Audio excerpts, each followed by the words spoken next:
What's up guys, it's the List Doctor. Today, I'm going to be explaining the beta of Conker's Bad Fur Day. So let's get started.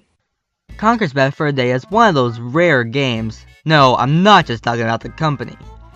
Anyways, it's one of those rare games that have a pretty funny side to it, and not a whole lot of people know about. So today, I'm going to be explaining the beta of Conker's Bad Fur Day. Now originally, the game was going to be completely different. It involved the Conker that we know from Diddy Kong Racing. This game was going to be called Conker's Quest, but then got renamed to 12 Tales Conker 64. Judging from the video, it looked like some evil wizard was up to something and you had to stop him. I know it sounds cliche, but that's just what it looks like. The game had many different levels, starting off with this field place, which was obviously going to be the main windy place of Bad Fur Day. This seemed very kid-friendly, which it was. Look, even the trees are smiling.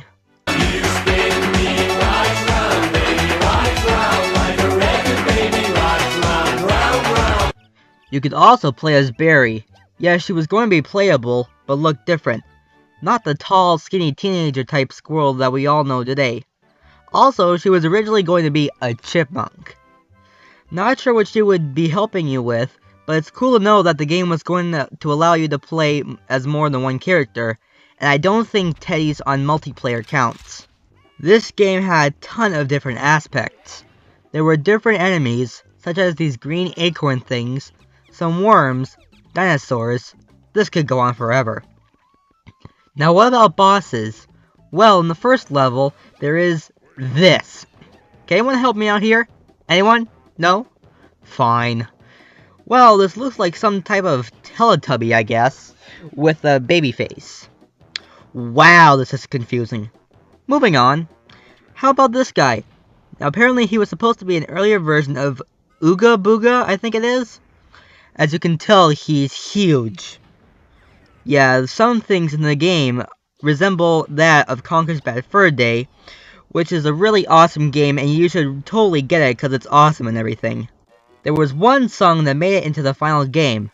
That's right, the barrel rolling music. Do a barrel roll! Oh my god, will you get out of here? It's not even a barrel roll, it's an aileron roll. Anyway, it's just a theory. A game theory.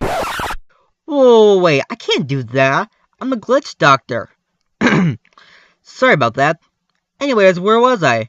Oh yeah, for some reason this song made it into this awesome game. Now this sounds cool and all, but what's with the change? Why did it go from being this kid-friendly E-rated game to this still awesome M-rated game, complete with a world full of wonderful You don't have to shout. Well, this was for two reasons. After playing the game, critics claimed it as just another kid's game, nothing that's cutting edge. Another reason was that someone left Rare to go off and find something else to do with his/her life, because I really don't remember who left, and that person was replaced with another guy. Now that person wanted the game to be rated M, and so, Conker's Bad Fur Day came into play. Now during this year, some guy actually had the cartridges for the prototype and debug versions of Conker's Bad Fur Day and Perfect Dark, and then leaked it on the internet after his fundraiser was done though. Now in the prototype or the ECTS demo, there are quite a few differences. One thing to note is that on every screen you will see the Rare logo spinning in the top left corner. Another thing to note is that instead of having 3 open slots or games to choose from, there are 4 parts of the game in each of the 3 slots, or 12 different parts to choose from. These parts have different and actually more disturbing things to them. For instance, in the final version, during the It's War chapter, when Conker goes inside and sees those teddies just hanging around, talking, in the ECTS demo, we see that they are operating on a gray squirrel who is still awake and alive, probably being tormented. And then there is the violent, creepy thing.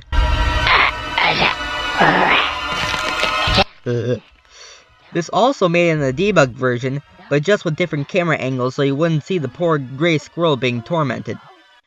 Another thing is that in the Rock Solid Club, when Conker is brought to the boss, he talks to you. Yeah, it's normal. But after a little while, you will see this tail. Now wait, just look at it. Does it seem familiar? Well, it should, because that is Pikachu's tail. Let's continue the video. Come here. Missed. Come here. Got away again. Sorry about that. But you know how it is. You gotta catch 'em all. Yes, Don Weasel was beating up Pikachu. That is just one of the many unused things, because upon examination, Nintendo wanted these things removed from the game, and so they were. How about the gray squirrel before going into the lab? Well, he was going to have a walkie-talkie in his hand, and I don't know why, but it was removed.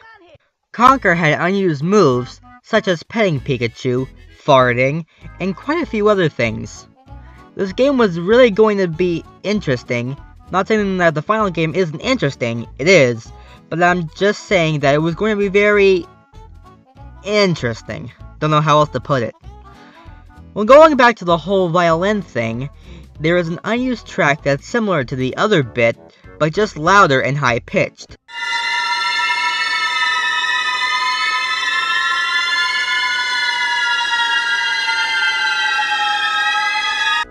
Wow, this game went through a lot of stages. But after all, we still have an awesome game that we will never forget. So this has been Conker's Bad Fur Day Beta Explained.